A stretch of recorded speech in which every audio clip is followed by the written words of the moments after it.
Wiemy, że tam jesteś. W dodatku całkiem sam.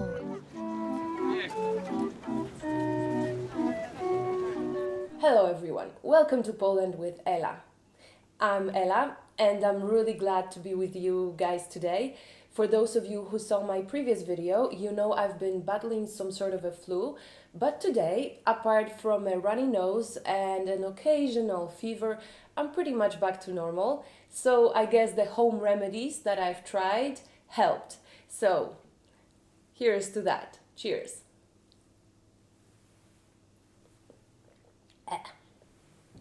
Also, I have an announcement.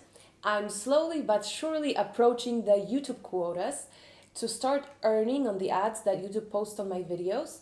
And I would like to thank all of you, my beautiful subscribers, all of you that watch my videos, comment, like, and thank you so much for being with me. I hope you stay with me. If you haven't subscribed yet, please do it.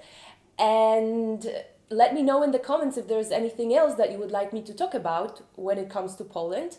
Today I will talk about things about Poland and Polish people that foreigners might find weird. I'm on many social media groups for foreigners in Poland, and I've noticed a lot of foreigners complain about Polish people staring at them. And I would like to talk about it from my personal experience, because I do too sometimes stare at people, but it's not necessarily what you might think it is. So basically, many people in Poland have the so-called bitchy resting face.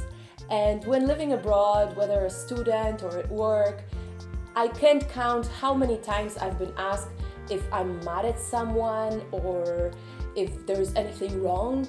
And the truth is, I actually was probably concentrating on something or imagining what I'm gonna eat for dinner.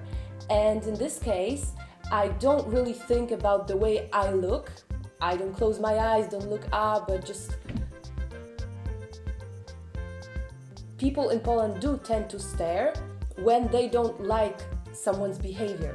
For example, if you're behaving too loud in a public transportation or any other public place, when you're doing something that's not necessarily comfortable for other people, then we do tend to stare. And it's considered a little lighter way to show our annoyance, and kind of, instead of saying how annoyed and angry we are at that person, we just tend to stare at them, hoping they'll understand.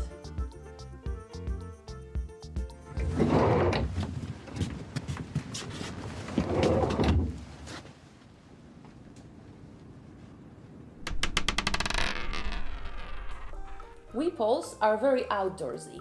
Some of our favorite pastimes are considered weird or too hippie by people from Western Europe, the Americas, or Asia.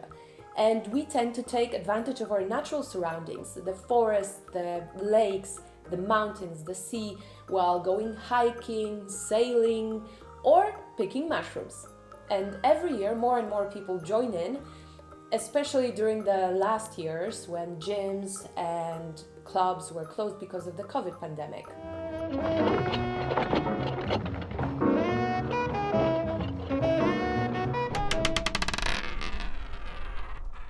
In Poland, we celebrate name days. It's a day of our patron saint, and depending on how many saints there were with your name, that many days you can choose from in the calendar to pick your name day.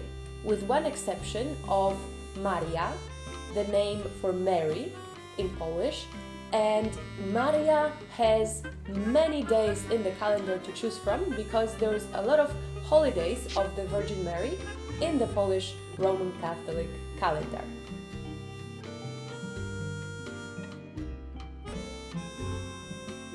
Depending on how old we are, name days might become more important than birthdays, especially for women. Once we get to a certain age, we might not want to share with everyone around how old we are, and that's when name days become more important of a celebration for us. I know that name days are also celebrated in Greece, and if in your country you also celebrate name days or another day that is a reason to get gifts? Let me know in the comments.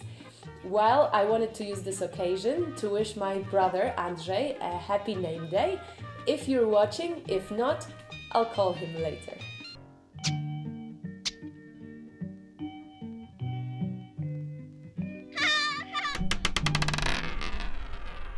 And while we're on the subject of celebrations and gifts, I wanted to talk to you about a Christmas tradition that we have in Poland and that many people from abroad might find weird. And that's that we get our Christmas gifts on Christmas Eve and not on the first day of Christmas as it is practiced around the world. And those gifts are brought not by Santa Claus, but by a Bethlehem star, the one that led the three wise men to Jesus' manger. As to Santa, in Poland known as Saint Nicholas, we do get gifts from him, just not on Christmas, but on his name day. But more about that next week. Gdyby towarzysz generał zechciał dać się zaprosić na tradycyjną wigilię. Bardzo chętnie. Kiedy urządzacie? 24. Another thing that seems to be putting off a lot of foreigners in Poland is the movie dubbing, especially when it's on TV. For decades now, as long as I remember at least, there's been one male voice reading over the dialogues of both male and female parts, so you can actually hear the original version of the movie, and over that you hear a male voice translation of those parts in a monotone voice. So, I think one of the reasons why it's practiced is because it's much cheaper to hire just one person to read all the dialogues, but in Poland it's a sort of an art. It takes years of practice and schooling to learn how to read in that monotone voice so that a person watching the movie will actually feel the emotions of the actors, hear their voices, and the voice in Polish that is reading the translation will not actually be registered. We'll just hear the translation, but we'll concentrate on what actually is going on in the movie. So I find it quite fascinating. And just to give you an example, when I was living in the UK and I was watching this American TV series with my Polish friend, a Greek friend came into the room, and when she saw us watching, immersed in that TV series, she burst out laughing.